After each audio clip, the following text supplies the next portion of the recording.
These art journals literally sold out in 24 hours from my Etsy shop, and they incorporate some of my all time favorite things: old books, embroidery, and paper.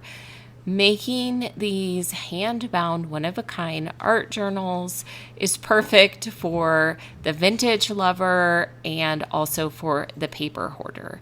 This project is perfect for anyone who has stacks and stacks of old paper, just like me, and vintage linens, fabrics, quilts, all of the above. This is something that I'm absolutely obsessed with right now. And not only that, my followers are going crazy over them as well. I can't make them fast enough to sell them.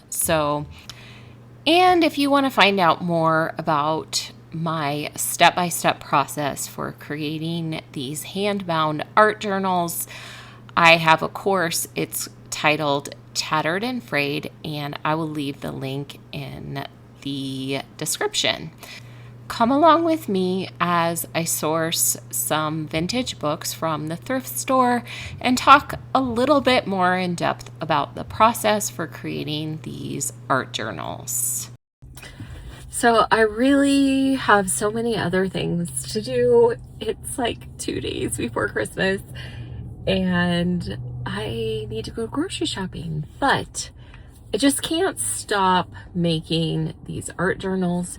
So I'm actually headed into my favorite thrift store here in Colorado Springs, which is Sweet Williams. And they have quite the selection of antiques and vintage items. And it's my favorite place to source books. And before I head in, I just want to tell you, sometimes it's overwhelming going into these stores. And if you don't go into a thrift store with a focus, you will become completely overwhelmed. And so what I do is I make a mental list of items that I'm looking for. And often just making that list in my head helps me to find those items while I'm shopping. So today I am obviously looking for old books around the $8 to $10 range in prices. And I might also see if I can find some linens as well. They have a huge selection of books right now. And this is my second trip. And I keep selling out of these art journals. So I thought I would just come really quickly and see if I can find, especially I want some more black ones and maybe a red one or two that seem to be really popular. And I'm trying to think what else. I don't know. We'll just see. I will show you around a little bit while I'm inside. Sweet William Antique Mall really is my favorite place in Colorado Springs to go thrifting. I love them for a variety of reasons, but I feel like they have probably one of the best selections here in town.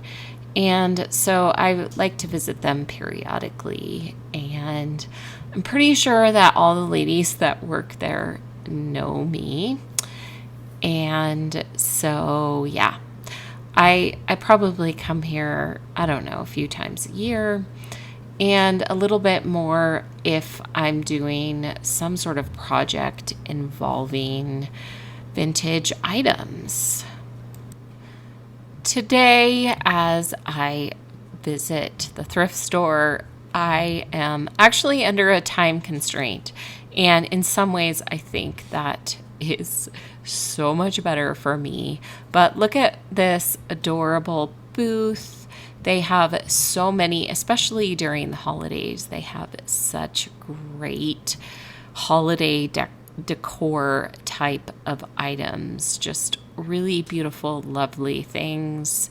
And I think my biggest challenge anytime I come thrifting is actually to really stay focused, because I can always find so many things to get distracted by as I am searching the store. And so it's really important for me to stay focused on the task at hand, which is finding books. I really loved this one, but not for $24. I think it's important when you go on these thrifting trips to actually have an idea or a range of price of what you're actually willing to spend when you go on these trips. Not that you can't make an exception by any means, but I think if you're planning on making something to sell, you have to have a price limit. I'm getting distracted again with all of the artwork because, hello, it's art. Okay, well, like I said, it's overwhelming. It was really easy for me to get super distracted. I kept seeing other things that I wanted, like art and I don't know, you name it. It was very helpful to remind myself while I was in there, I am here to look for books and I'm looking for these specific colors. And one of the colors that I was trying to find was black. And I was worried I wasn't finding enough black. Well, sure enough, I think I have like 5 or 6 black ones. I think I found one orange, one red, and then maybe a few greens and maybe a blue or something. It's so hard because it feels like they have a lot of the same thing, and I really wanted to find some pink, but no luck. It's really hard to find pink books, and I might need to source some from Etsy because I have found them in the past, and so I need to do some research, see if I can't find some pink, but not too bad. I ended up spending like around $100, and so I found some really beautiful books, but I would look at the price tag and they would be like $30.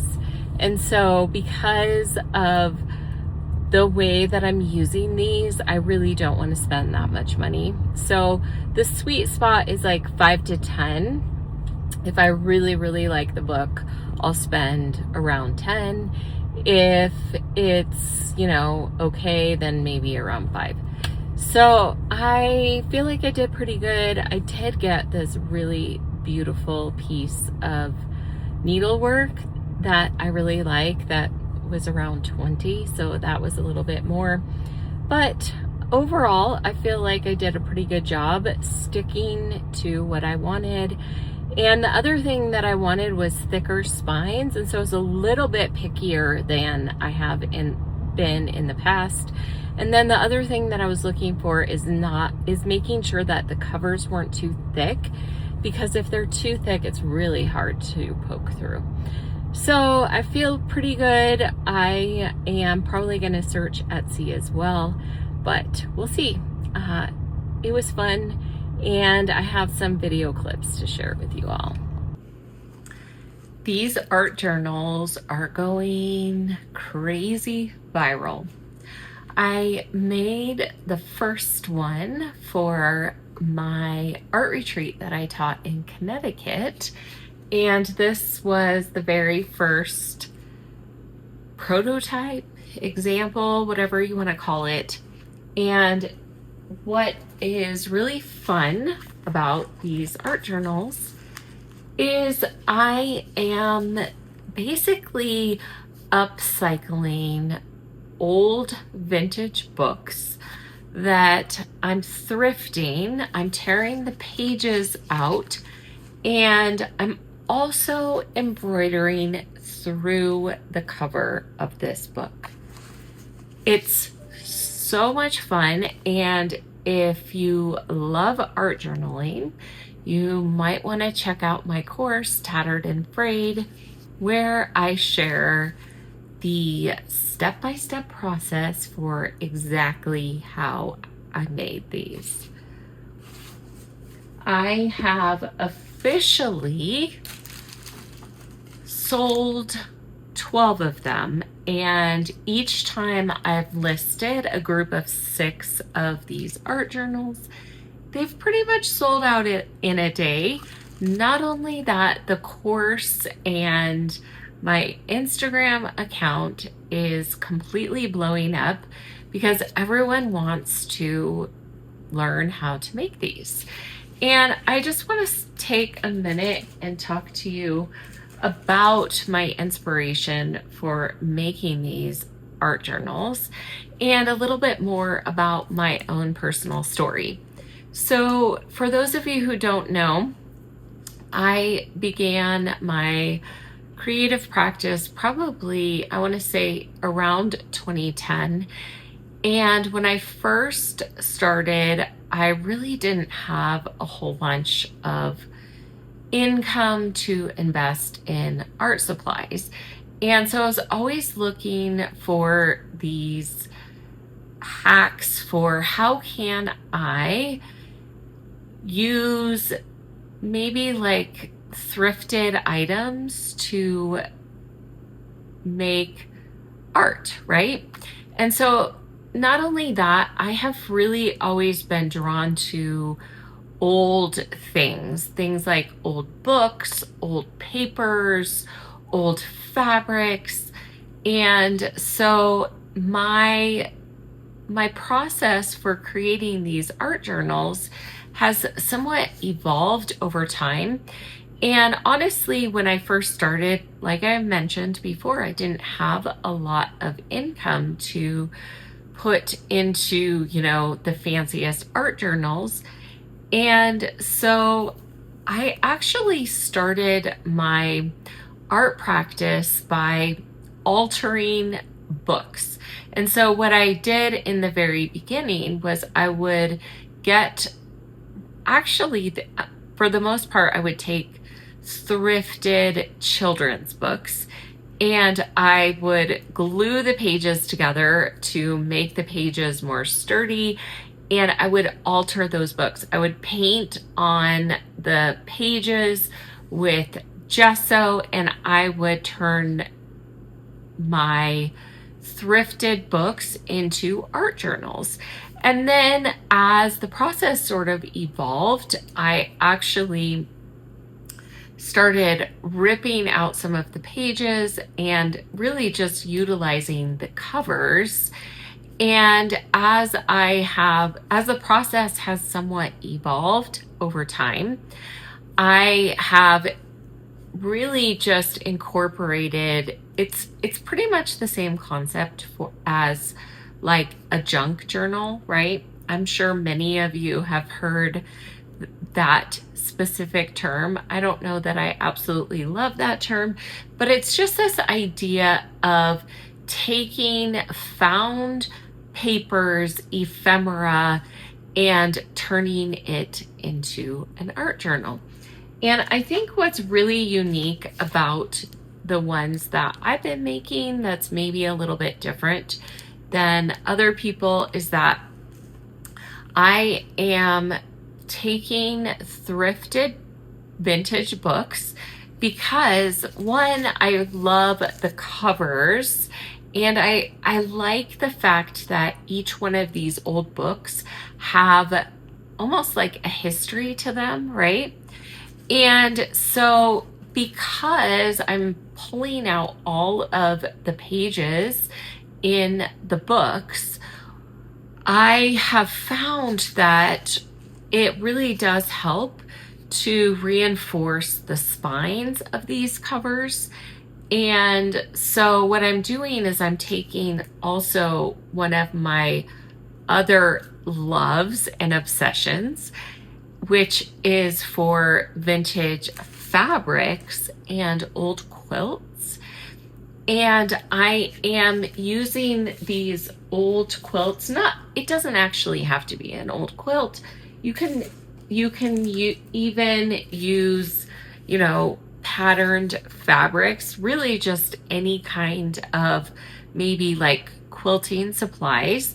And I am gluing the fabric to the spine of my covers. And then also what makes these so unique is that I am stitching through the covers of these books. And so it's just so fun. And again, I am also incorporating one of my other favorite things, which is embroidery, where I am taking little bits and pieces of fabrics that are already embroidered, and I am gluing those onto the covers. And not only that, I'm in each book, there is just a range of pages where I am taking some of my own art. And so I'm taking this as like a print, and I'm taking found papers and just a range of different types of papers: black mixed media paper, white mixed media paper, craft paper, watercolor paper. I found this really awesome vendor on Amazon that sells this handmade watercolor paper for fairly inexpensive, and I'm also using that in these art journals. I am using some tracing paper. And then also one of the things that I am using up for these really fun art journals is I'm taking some of my painted pages. Now, if you're anything like me, you have stacks and stacks of paper in your art studio. And what happens with me is that I will paint all of these pages, and they'll end up kind of just being, one of those things where I'm like, it's not a finished piece. It's just something that I'm creating for play. It could be an old sketch that I've done on paper. It could be an abstract painting. It could be a still life floral. It really doesn't matter. Any kind of, practice paintings, because I like to do those often. I believe in having an informal practice on paper. And so what do you do with these stacks of paper that maybe are not like a finished piece that you could sell per se, or even a finished piece that you could make a print of, but it's just kind of sitting around and you want to put to good use? Those are the type of things that I am binding in these art journals. And so it's really, really fun and a great way to really just repurpose some of these things that you have sitting around your studio. So really, really simple and fun. And then the other really cool thing is, as we move into 2026, one of the things that I like to do or have done in the past, I haven't done it in the last few years, is almost have like an intention for the year.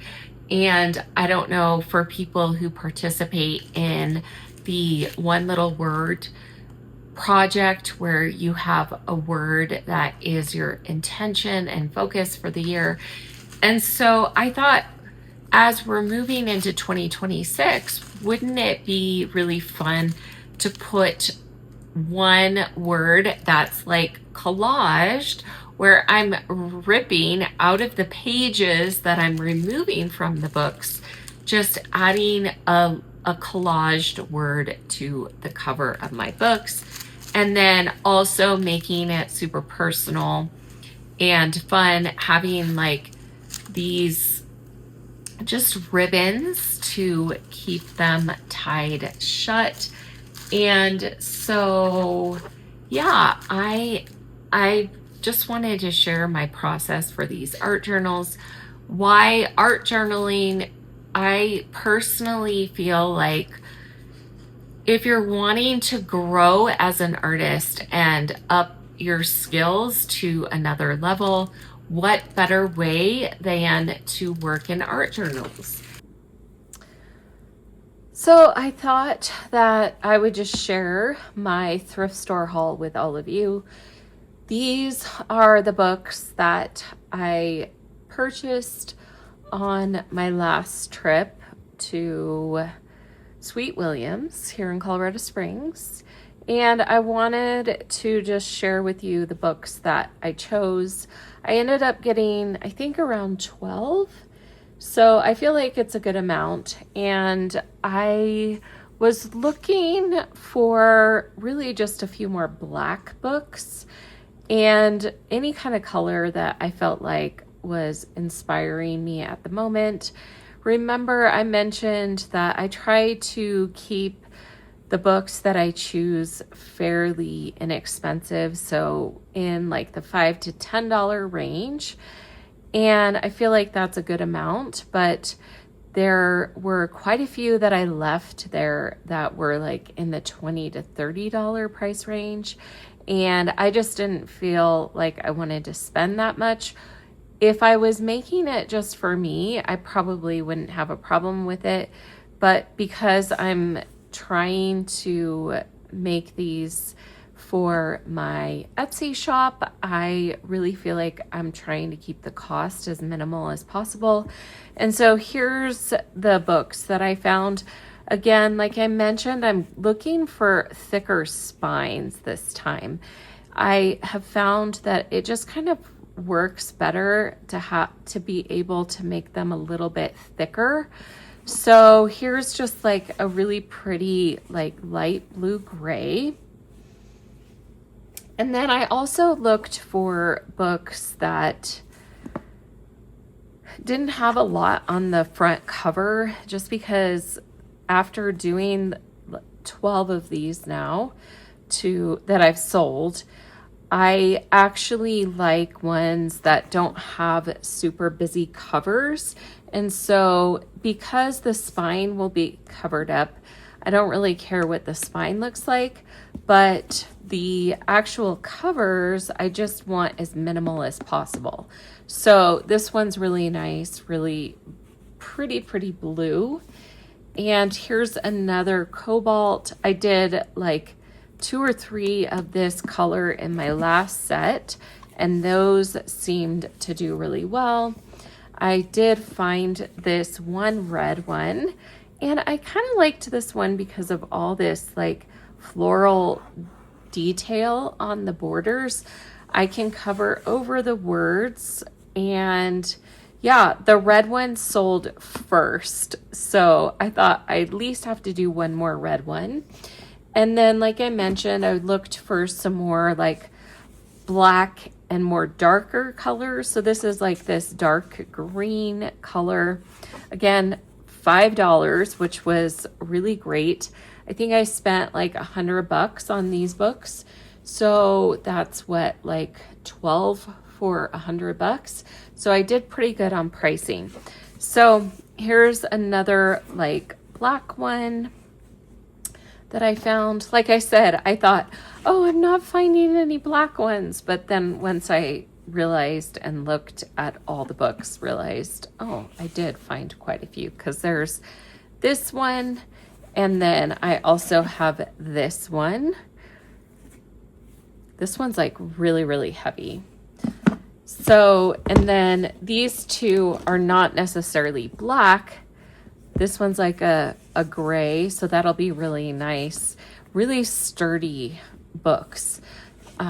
it might be a little too tough to embroider through this one because it's kind of tough. And then this one's kind of more of like a green color, but I like the darker colors. I feel like they work really nicely. I did go ahead and find one bright orange, which I love. And then I got this like mint one here. So these books are really substantial. Like this one is so incredibly heavy. So we'll see. I mean, I'm looking at some of the covers thinking maybe they're going to be a little hard to punch through, but we'll see. So really quickly, I just want to run through kind of the materials and supplies. If you wanted to take my course, Tattered and Frayed, it's pretty simple supplies here. So you will mostly just need a hardbound vintage book like this one, like all the ones that I just shared with you. And then in terms of the supplies for your actual books, one thing that you will definitely need is a bookbinding kit. And they're really easy to find on Amazon. Really simple, right? This one is one that I recommend. It basically just has an awl in it, some needles for, for the actual bookbinding floss. Okay, and so you're going to use that to bind your books, right? So this is one that I did on leather. This book was actually one of my very first Tattered and Frayed art journals, and I'm using a leather cover for that one. But okay, so in the bookbinding kit, you have an awl, you have the floss, you have needles, and then you have a bone folder so that you can fold your papers. Really, really simple. It's not even like, there's some bookbinding kits that are extremely extensive. And yeah, like you just need like simple, right? And I think this is like $8 on Amazon. So there's that. And then you will need some kind of ruler to measure in the center of your books. And then I also use some embroidery floss in whatever your favorite colors are. My little container here has gotten a little bit cluttered, but yeah, like, so I keep them on these little, spool things that you can buy at, your fabric store, whatnot. And so just in your favorite colors, some of your favorite embroidery floss, and then also, your embroidery needles for the floss. And then in terms of what you're going to add to the spines of your book, so here's a few examples where I'm taking, quilts and fabrics, and I'm just gluing it to the spine. So what your favorite fabrics, and then you're also going to need some embroidered pieces of fabric, right? Because some of these books are harder to poke through, and you don't want to, you don't want to hurt yourself putting too many holes through the covers. You can literally, in order to kind of save your finger strength, you can buy these little scraps of embroidered pieces of fabric for your art journals like this. And so like, here's an example. Hold on just a second. I will buy these like quilt tops. I will thrift them, And what's nice about these is that this is like, you know, it's really old. It's like all worn and it never actually got finished. You can thrift these from like eBay, Etsy, or even in person. We have a thrifting crafters store called Who Gives a Scrap here in Colorado Springs. And that's where I got this quilt top, and I've bought several from them. And so it makes it easier, because if you were going to glue like a really, really thick quilt to your covers, it would be such a pain in the butt, right? Because you would have to go through a whole entire quilt as opposed to just the top piece. So you could potentially like separate them, or, you know, just, you could even make your own quilt pieces, right? And that's what I'm doing on some of these. I'm just cutting rectangles of fabric and gluing it to the spine of my book covers. So this is just a square or a rectangle of fabric. This is another fabric. And so if you are like a quilter and you have like a whole bunch of quilting supplies, you probably already have a lot of this stuff, right? But I love this idea of taking like old quilts, right? There's just something, you know, about it being like loved and used and giving something like this new life, right? I have like a huge piece of this. I just cut off a little square here to show you.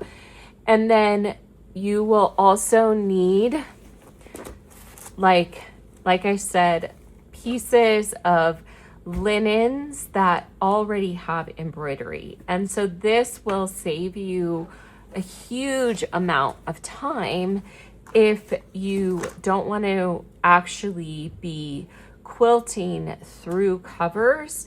You can just, you know, cut some pieces and then just glue something like this. Wouldn't it kind of be cool to just like do a huge piece of this one on one of the covers? That would be kind of cool, right? I like that, especially on the black. But anyways, the fun part is kind of piecing together the fabrics and the old quilts, and it really feels like you're putting together a work of art. Here's another example. This is like an embroidery piece that hasn't been embroidered yet, right? So you'll need pieces of fabric like that. And then obviously you need some sort of fabric shears. And then what else? You will need some sort of adhesive to glue the fabric onto your book covers. And you will also need an X-Acto knife to cut out the pages in your books. And then you will need some sort of ribbon. You can use velvet ribbon. You can use like rickrack like this. I found this rickrack thrifting when I was looking for the books, and I did use this on several of my book covers. You know what? I'm looking at that. It seems like this thread is coming out here. Oh, there, I fixed it. Okay, so that's something else you'll need. And then you just need stacks and stacks of paper.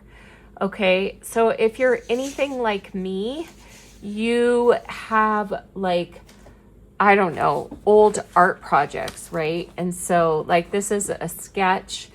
These are like me testing out stencils, right? So I end up with like all these random half painted papers. So I use these like found papers, found vintage papers you can fold through. And then I've also just been taking, like I mentioned at the beginning of this video, I've been taking some of my papers that I have painted. This is like a watercolor that I did on paper. And, you know, like this is perfect for, you know, practice sheets where like this actual piece, it looks really beautiful in this book, right? But it wasn't like there was something wonky about the composition. So it wasn't like something that I could sell per se. And so now putting something like this in a book, it looks like it's like meant to be, right? And so having like, you know, just this is like an abstract painting that I did, right? And so just little bits and pieces, old sketches, old, you know, explorations of whatever. And so yeah, like these are so much fun to make. And then they, like I said, all of them have been selling out completely, which is really just kind of fun. So if you are interested in learning my whole entire process and watching me create, I think I create a set of books, but I walk you through the step-by-step process for at least one book, and then I talk about like all the important things about putting together these books. You can, I'll leave the link in the profile or in the caption of this video, and you can go check out my course, Tattered and Frayed. Really quick before I end, I will just say there's a lot of other content in this course, such as printmaking, so that you can make your own mono prints with a jelly plate for the pages of these books. And there's just a lot jam-packed in this course. I also make this art journal, which is really kind of fun. It's an older one in the first part of this course, but again, really fun, crazy pages. And I made this one in a leather bound book. So if that sounds interesting to you, check out my course, Tattered and Frayed.